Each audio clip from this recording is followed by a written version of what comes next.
अस्सलाम वालेकुम everyone. Last sequential videos में हमने एडवर्सेरियल सर्च की बात की और हमने बात की कि इस तरह से हम ऐसे एनवायरनमेंट्स पर काम कर सकते हैं जो कि डिटर्मिनिस्टिक हैं, जो कि फुली ऑब्जर्वेबल हैं, सो दैट वी अंडरस्टूड कि हमारे पास सारी इंफॉर्मेशन है।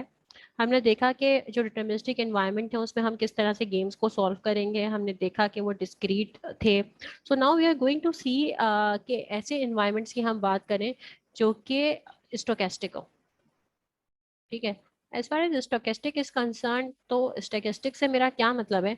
स्टोकेस्टिक से इट मीन्स के एक एलिमेंट ऑफ चांस है कि इसी को हम ऐसे आगे लेकर चलेंगे और we are going to formalise a process जिसके थ्रू हम ऐसी इन्वायरमेंट्स के अंदर सर्च करेंगे और ऑप्टिमली डिसीजन मेकिंग परफॉर्म कर सकते हैं। ठीक है। सो यहाँ जो हम चैप्टर शुरू करने जा रहे हैं उसका जो मेन एजेंडा है उसमें हम सबसे पहले तो स्टार्ट लेंगे अनसर्टेनिटीज और यूटिलिटीज के साथ।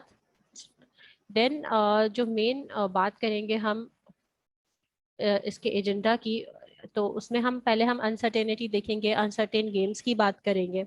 देन हमारे पास एक्सपेक्टिव सर्च का मेन कॉन्सेप्ट आएगा जिसमें हम ऐसे डिसीजंस की बात करेंगे जहां पर हमें पता होगा कि हमारा जो ओपोनेंट है वो एडवर्सेरियल नहीं है। ठीक है। एडवर्सेरियल नहीं है मींस वो हमेशा ऑप्टिमली नहीं खेलेगा। ठीक है। एडवर्सेरियल ओपोनेंट क्या होता है? एडवर्सेरियल ओपोनेंट वो होता है जो हमेशा ऑप्टिमली खेलता है, मींस वो हमेशा बेस्ट डिसीजन लेगा कि वो आपको हराए।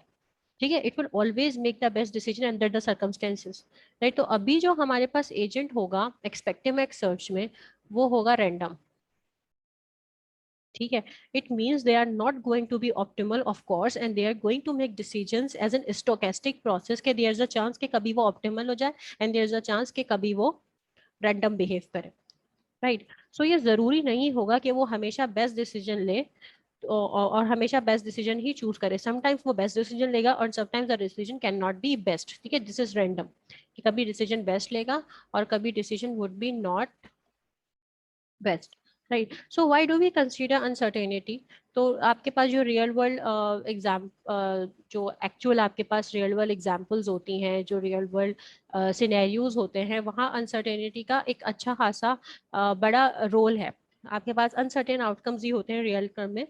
आपके पास जो रियल वर्ल्ड एनवायरनमेंट है वो बाय डिफॉल्ट हमेशा क्या होता है? वो बाय डिफॉल्ट हमेशा स्टोकेस्टिक होता है। स्टोकेस्टिक मीन्स कि देयर इज अ चांस कि आपके पास कोई पैरामीटर अंडर कंसीडरेशन होगा और कोई नहीं होगा। ठीक है। The reason of stochastic is there are many parameters जो कि हमारे कंसीडरेशन के अंडर नहीं रह सकते। फॉर एग्जाम्पल अगर मेरे पास कोई क्वाइन है। ठीक है। अब एक क्वाइन को मैं टॉस करती हूँ। ठीक है। कोई भी क्वाइन है, अगर मैं उसको टॉस करती हूँ तो maybe I get a head, maybe I get a tail. So why can't I say with certainty कि मेरे पास हेड आएगा टेल आएगा? When I toss a coin तो there is a physical process. ठीक है। एक उसके साथ एक पूरा फिजिकल प्रोसेस इन्वॉल्व होता है जो उसको गवर्न करता है। अब कॉइन को अगर मैं टॉस करती हूँ तो जब कॉइन को मैं टॉस करके ऊपर की तरफ उछालूंगी, थ्रो करूंगी, तो उस पर कोई ग्रेविटी लग रही होगी जो उसको नीचे की तरफ लाना चाह रही होगी। तो जब वो ऊपर की तरफ जाएगा तो एक पॉइंट आएगा जब ग्रेविटेशनल फोर्स जो जिस फोर्स से मैंने उसको ऊपर उछाला है उससे ज्यादा वो बढ़ जाएगी। जैसे ही ग्रेविटेशनल फोर्स बढ़ेगी तो वो ग्रेविटी के अगेंस्ट जो ऊपर गया है उसी ग्रेविटी के अंडर जैसे ही ग्रेविटी उसको इम्पैक्ट करेगी वो नीचे आना शुरू कर देगा। ठीक है। उस कॉइन का कोई मटेरियल होगा, कोई सरफेस होगी, उस जिस सरफेस से वो टच होगा या उसकी जो अपनी सरफेस होगी उसकी एक टेंशन होगी। किसी स्पीड से वो ऊपर थ्रो किया गया होगा और किसी पर्टिकुलर स्पीड से वो नीचे आएगा। तो ये तमाम चीजें कंट्रीब्यूट करेंगी कि नीचे गिरने के बाद इस कॉइन में हेड आता है या टेल आता है। All the laws of physics, all the laws of जो है जो भी फिजिकल प्रोसेस है वो सब यहाँ पे इनकॉर्पोरेटेड होगा। ठीक है। अगर मुझे ये तमाम पैरामीटर्स जो मैंने अभी डिस्कस करे, अगर मुझे तमाम पैरामीटर्स पता चल जाएं तो मुझे पता चल जाएगा कि हेड आएगा या टेल आएगा।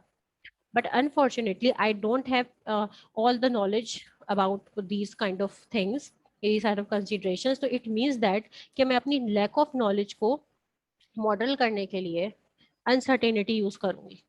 ठीक है। तो जहां पर भी हमेशा जब भी मेरे पास जो इंफॉर्मेशन है वो इनकम्प्लीट होगी। तो वहां मेरे पास कॉन्सेप्ट आएगा प्रिडिक्शन का। ठीक है, हमेशा मैं प्रेडिक्ट करूंगी जब मेरे पास नॉलेज नहीं है। तो prediction will be a guess towards the outcome. जहां मेरे पास, जब भी मेरे पास अनसर्टेनिटी होती है, तो मैं हमेशा प्रिडिक्शन करती हूँ और मैं कहती हूँ कि भाई यहाँ पर मैं प्रिडिक्ट करूंगी कि मेरा आउटकम क्या आएगा। ठीक है, तो this is the main concept of uncertainty, कि जहाँ हमारे पास लैक ऑफ नॉलेज नहीं है, जहाँ जहाँ हमारे पास लैक ऑफ नॉलेज है और हाँ हमारे पास प्रॉपर हर पैरामीटर आइडेंटिफाइबल नहीं है, तो वहाँ हम सर्टेन नहीं होते कि हमारा क्या आउटकम आएगा। जैसे हर डाइस को रोल करती हूँ तो मुझे नहीं पता कि डाइस को रोल करने के बाद मेरा नंबर 1 आएगा, 2 आएगा, 3 आएगा, 4 आएगा, 5 आएगा, 6 आएगा। तो this is the concept of uncertainty, जहाँ आई डोंट नो कि मेरा एक्चुअल आउटकम क्या आएगा, because there is a entire physical process and all the rules of some kind of physics involved in it, जो कि गवर्न करते हैं और उसके वो डिसाइड करते हैं कि एट द एंड मेरा डाइस रोल हुआ तो आउटकम कैसा होगा। ठीक है, so after that there is something which is known as worst case versus average case concept. This concept is something which we are going to discuss in the next video. So for now, thank you so much.